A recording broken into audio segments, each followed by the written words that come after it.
Pregnancy induced hypertension का case लेना नहीं आता, ये वीडियो देख लो, वाइवा में फुल मार्क्स तुम लोगों को मिलेंगे।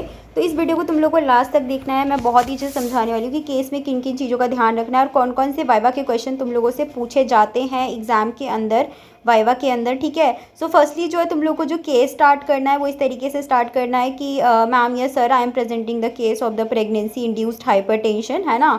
कि मतलब प्रेगनेंसी, अगर सर पूछते हैं कि हाँ कौन सा केस है, तो तुम लोग बोल सकते हो कि हाँ प्रेगनेंसी इंड्यूस्ड हाइपरटेंशन का है। तो स्टार्टिंग कैसे केस होगा, इससे पहले मैंने 2 वीडियो अपलोड की है। फर्स्टली में मैंने तुम लोग को बताया था कि एएनसी का केस नॉर्मली कैसे लिया जाता है, क्या क्या पॉइंट्स इंपॉर्टेंट होते हैं। सेकेंड जो वीडियो थी वो अनीमिया इन प्रेगनेंसी को लेकर थी। इस वाले वीडियो में देखो मैं तुम लोग को उससे कोरिलेटेबल करके बता रही हूँ। तुम्हें बेसिक एएनसी का केस पहले लेना आना चाहिए, नहीं आता है तो वो वीडियो देख कर आओ एएनसी केस वाला। तो फर्स्टली जो है तुम्हारा, बाकी मैं इसमें बता दूंगी, चलो तुम लोगों को थोड़ा थोड़ा कि जो पेशेंट का स्टार्टिंग में क्या होता है कि तुम लोग डेमोग्राफिक्स लेते हो पेशेंट का, मतलब पेशेंट का नाम पूछोगे जाके। मान लो तुम लोग पेशेंट के पास गए, तुम बोलोगे कि अच्छा जी आपका नाम क्या है, आपकी उम्र क्या है। ठीक है। ग्रेविडा जो पैरिटी इंडेक्स है वो आपको निकालना है, जीपीएलए का स्कोर आपको निकालना है। उसके बाद जो है ना आप गेस्टेशनल एज जो है उससे कैलकुलेट करोगे लगभग कि कितने महीने की जो है एमेनोरिया उसको हो रखी है, क्योंकि ये ऑलरेडी प्रेग्नेंट पेशेंट रहेगी, है ना। तो उसका चीफ कंप्लेन क्या लिखोगे। मान लो कि तुम लोगों को समझ में नहीं आ रहा है, ऐसा होता था कि जब मैं भी वार्ड में जाती थी मुझे लगता था कि मैं चीफ कंप्लेन में क्या लिखूं, सीधा लिख दूं कि प्रेगनेंसी इंड्यूस्ड हाइपरटेंशन है। तो ऐसा नहीं होता, ठीक है ना। चीफ कंप्लेन में वो चीज़ें लिखनी होती है, पेशेंट के लैंग्वेज में लिखनी होती है। जब तुम पेशेंट से पूछोगे कि अच्छा जी आपको दिक्कत क्या थी, तो वो बताएगी कि हाँ मेरे को जो है सूजन हो रही थी। तो आपको क्या करना है, सूजन लिखना है कि हाँ भाई पेशेंट को जो है जनरलाइज्ड बॉडी स्वेलिंग थी पिछले 15 दिन से। ठीक है। आपको टाइम ड्यूरेशन पूछना है कि कितने दिन से वो आपको जो सूजन है वो हो रही है, क्योंकि यूजुअली क्या होता है कि प्रेगनेंसी इंड्यूस्ड हाइपरटेंशन का पेशेंट इस तरीके से ही प्रेजेंट करता है। उसके बाद आपको क्या करना है, पेशेंट को पूछना है हिस्ट्री ऑफ प्रेजेंटिंग इलनेस के बारे में, है ना। कि आखिरकार जो पेशेंट है वो जीपीएलए स्कोर के साथ आपको लिखना है कि वो प्रेजेंट कर रहा है जनरलाइज्ड एडिमा के साथ 15 दिन के लिए। तो आखिरकार ये जो एडिमा है वो किस तरीके से उसको स्टार्ट हुआ था, लाइक उसको उससे आपको पूछना है कि हाँ भाई ऑनसेट में कैसा था, इंसीडियस था या ग्रेजुअल था। ठीक है ना। इनिशियली जो है started in the lower limb, आपको पूछना है कि सबसे पहले सूजन कहाँ हुई थी, फिर बाद में कहाँ पे गई। ठीक है ना। फिर बाद में जैसे ये बता रहे हैं कि अपर लिम में चली गई। ठीक है ना। तो आपको क्या करना है, एग्जैक्टली पेशेंट से पूछना है। सिंपल सी बात है कि आपको सूजन सबसे पहले कहाँ पे हुई, फिर उसके बाद कहाँ पे हुई। जो भी आपका चीफ कंप्लेन होता है उसी को ही हम लोग हिस्ट्री ऑफ प्रेजेंट इलनेस में जो है उसको एक्सप्लेन करते हैं डिटेल में। ओके। तो present through out the day आपको बताना है कि हाँ आपको पूछना है कि क्या सुबह और शाम में मतलब आपको उतनी ही सूजन रहती थी या कोई चेंज आ जाता था। ठीक है। Not relieve by the rest और लिम्ब एलिवेशन, और मतलब क्या आपको रिलीव हो रहा था रेस्ट या लिम्ब एलिवेशन से या नहीं हो रहा था। ठीक है ना। ताकि हमें पता चल पाए कि आखिरकार जो स्वेलिंग है उसका रीज़न क्या है। ओके। इसमें जो क्या होता है कि जब आप एक्लेम्शिया का केस लेते हो या प्रेगनेंसी इंड्यूस्ड हाइपरटेंशन का केस लेते हो, तो आपके लिए नेगेटिव हिस्ट्री बहुत ही इंपॉर्टेंट होती है वाइवा के लिए। ठीक है ना। क्योंकि नेगेटिव हिस्ट्री जो है वो बहुत ही ज़्यादा इंपॉर्टेंट है, ताकि हम लोग समझ पाएंगे कि आखिरकार जो प्रेगनेंसी इंड्यूस्ड हाइपरटेंशन होता है उसके अलग अलग स्टेजेस होते हैं ना। कि किसी को प्री एक्लेम्शिया हो गया है, किसी को एक्लेम्शिया हो गया है, कोई जो पेशेंट है वो एक इम्पेंडिंग एक्लेम्शिया के साथ है ना। तो ये साइन ऑफ ऑर्गन डैमेज है कि नहीं है। तो इसलिए हमें क्या करना पड़ता है, बहुत सारी नेगेटिव हिस्ट्री लेनी पड़ती है। तो किस किस चीज़ की नेगेटिव हिस्ट्री तुम लोग लोगे। ठीक है ना। तो एक तो हेडेक की हिस्ट्री लेनी होती है। लाइक इस वाले केस में क्या है कि पेशेंट ने बताया था कि उसको कोई भी हेडेक नहीं है, तो मैंने यहाँ पे लिख दिया कि हाँ भाई उनको हेडेक नहीं है, कोई ब्लरिंग ऑफ विजन नहीं है। ठीक है। कोई सिनकोपल अटैक वगैरह का कोई इशू नहीं आया अभी तक उनको, और डिक्रीज यूरिन आउटपुट या हेमेटूरिया वगैरह का भी ऐसा कोई सीन नहीं चल रहा। ठीक है। ताकि ना हम और भी कॉज को रूल आउट करेंगे। सूजन लाइक किस किस वजह से हो सकता है, नेफ्रोटिक सिंड्रोम में भी हो सकता है ना, या तो तुम्हारा सीएचएफ कंजेस्टिव हार्ट फेलियर में हो सकता है। तो we are just trying to rule out. और आपको ये बताना है, एग्जामिनर पूछेगा कि भाई तूने क्यों पूछा है पाल्पिटेशन और ब्रीथलेसनेस के बारे में, तो तुम लोग को बताना है कि हाँ भाई जो सीबीएसआर की सीएचएफ के केस में भी एडिमा हो सकती है, इसीलिए ही मैं नेगेटिव हिस्ट्री ले रहा हूँ। ठीक है ना। Epigastric pain, nausea and vomiting, ये भी आप पूछोगे कि हाँ आपको कोई एपिगेस्ट्रिक पेन, नोजिया या वॉमिटिंग तो नहीं हो रहा। ये इम्पेंडिंग जो ये सिम्टम होते हैं इम्पेंडिंग एक्लेम्शिया के ना, साइन ऑफ ऑर्गन डैमेज में आपका आता है। तो उसके अंदर इसलिए हम लोग एपिगेस्ट्रिक पेन के बारे में पूछ रहे हैं। ठीक है। No history of diabetes, mellitus या क्रोनिक हाइपरटेंशन नहीं है पेशेंट को, कोई जॉन्डिस या असाइटिस नहीं है। इससे हम रूल आउट कर रहे हैं कि उसको लिवर सिरोसिस वगैरह तो नहीं है, क्योंकि उस केस में भी जो है आपको स्वेलिंग होती है। ठीक है ना। तो वो आपको पूछना है, खासकर बिफोर द 20 वीक, है ना, before the 20 week, that is very important, the time duration. The next thing is your obs history. Obs history में क्या पूछना होता है, मैंने ऑलरेडी पिछली वीडियोज़ में बताया हुआ है कि आप मैरिड लाइफ के बारे में पूछोगे कि उसको उसकी शादी कितने साल पहले हुई थी, भाई बहनों से मतलब कजन से तो नहीं हुई थी, या जैसे भी सीन है।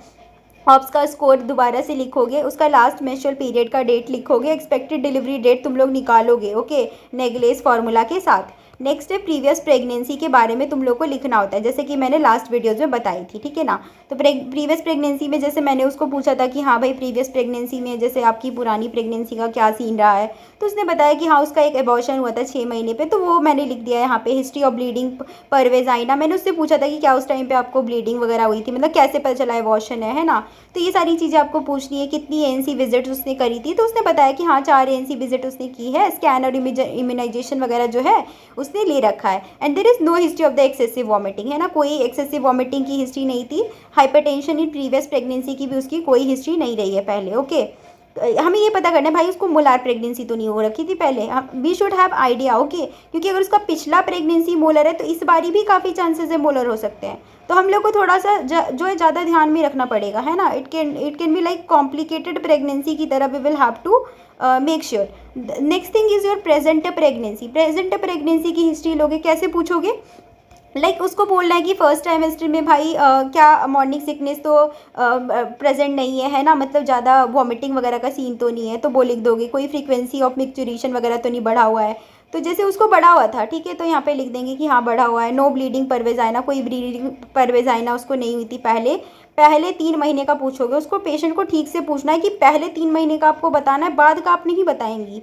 नो ड्रग और रेडिएशन एक्सपोजर, उससे बोलना है कि भाई कोई ड्रग वगैरह तो आपने नहीं लिया था, कोई एक्सरे वगैरह तो नहीं कराया था, ठीक है। सेकेंड ट्राइमेस्टर में क्या क्या पूछोगे, सेकेंड ट्राइमेस्टर में बोलोगे कि तीसरे से छठवें महीने के बीच में आपको बोलना है कि भैया आपको क्योंकि कब फील हुई थी, कब आपको लग रहा था कि बच्चा पहली बार जो है घूम रहा है, या कुछ आपको लगा कि मूवमेंट कर रहा है। नो हेडेक और विजन प्रॉब्लम, आपको पूछना है कि हाँ सर दर्द का तो कोई सीन नहीं था। एएनसी एंटीनेटल चेकअप कराया था कि नहीं कराया था, टेटनेस वाला इंजेक्शन लिया था कि नहीं लिया था। तो एग्जामिनर पूछ सकता है कि भाई जो टेटनेस का टीटी इंजेक्शन लेते हैं, वो बेसिकली टीडी इंजेक्शन लेते हैं, वो कितने टाइम पे लेते हैं।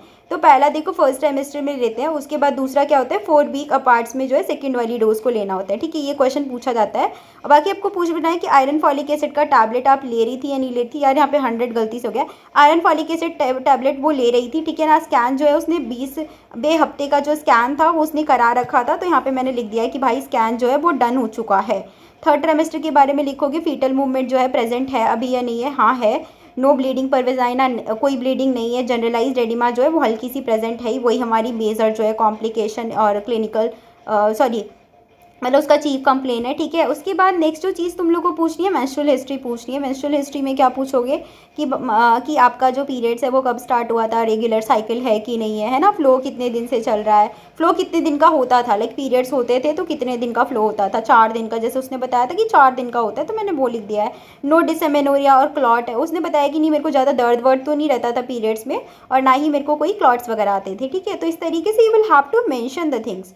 Next is your family history. Family history में क्या लिखोगे, नो हिस्ट्री ऑफ हाइपरटेंशन, उसकी फैमिली में किसी को हाइपरटेंशन नहीं था, डायबिटीज़ नहीं थी, ट्विन प्रेगनेंसी की हिस्ट्री नहीं थी उसकी मम्मी या बहन को, ठीक है, प्रेगनेंसी इंड्यूस्ड हाइपरटेंशन नहीं था। तो ये चीज़ें मेंशन करना बहुत ही ज़्यादा ज़रूरी है, क्योंकि ये थोड़ा सा फेमिलियल टाइप होता है ना। फैमिली हिस्ट्री रहेगी तो there will be more risk factor. Past history में क्या लोगे, no history of diabetes, hypertension, TB, epilepsy, asthma वगैरह तो नहीं है। उसको पूछना है कि आपको कभी पहले लाइक आपको डायबिटीज़ तो नहीं है, या मतलब आपको हाइपरटेंशन का इशू तो नहीं है, कभी पहले टीबी तो नहीं हुआ, अस्थमा वगैरह का सीन तो नहीं है, ठीक है। पर्सनल हिस्ट्री लोगे कि आप कैसा खाना खाती हैं, लाइक आप नॉनवेज वगैरह भी लेती हो कि सिर्फ वेज ही खाती हो, एपेटाइट, आपको भूख कैसी लगती है, आपको नींद सही आ रही है कि नहीं आ रही है। उसने बोला मेरे को नींद ठीक आ रही है। बावल ब्लैडर का सीन कैसा है, तो उसको रेगुलर, उसने बोला कि हाँ मेरे को सही सही हो रहा है। हैबिट्स जो है बाकी उसको कोई जैसे सब्सटेंस अब्यूज़ का कोई सीन नहीं है उसका कि वो कुछ सुट्टा और ऐसा कुछ वो नहीं ले रही है, ठीक है। Next is your general. उसके बाद देखो जब तुम लोग ये वाली हिस्ट्री ले लोगे, ठीक है, जब तुम जनरल ये पर्सनल हिस्ट्री ले लोगे, उसके बाद तुम लोगों को कौन सी हिस्ट्री लेनी होती है भाई, अब जनरल फिजिकल एग्जामिनेशन करना है आपको पेशेंट को देखना है, पेशेंट देखने में कैसी लग रही है। Patient is a pregnant lady, moderately build की लग रही थी वो, ज़्यादा ऐसा नहीं कि हाँ नरिस्ड, वेल नरिस्ड लग रही थी, कॉन्शियस थी, अलर्ट थी, कोऑपरेटिव थी, क्योंकि उसने खुद से अपनी हिस्ट्री पूरी दी थी हमें, ठीक है ना। Well oriented to time place and person थी वो।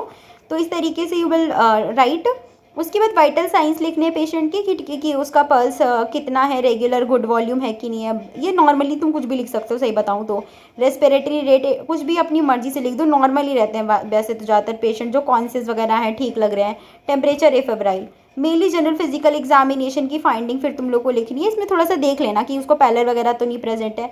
लाइक मेरे पेशेंट को जो है पैलर प्रेजेंट था, ठीक है। उसको जो इक्टेरस था वो नहीं प्रेजेंट था, ठीक है। साइनोसिस भी नहीं थी, क्लबिंग भी नहीं थी उसको।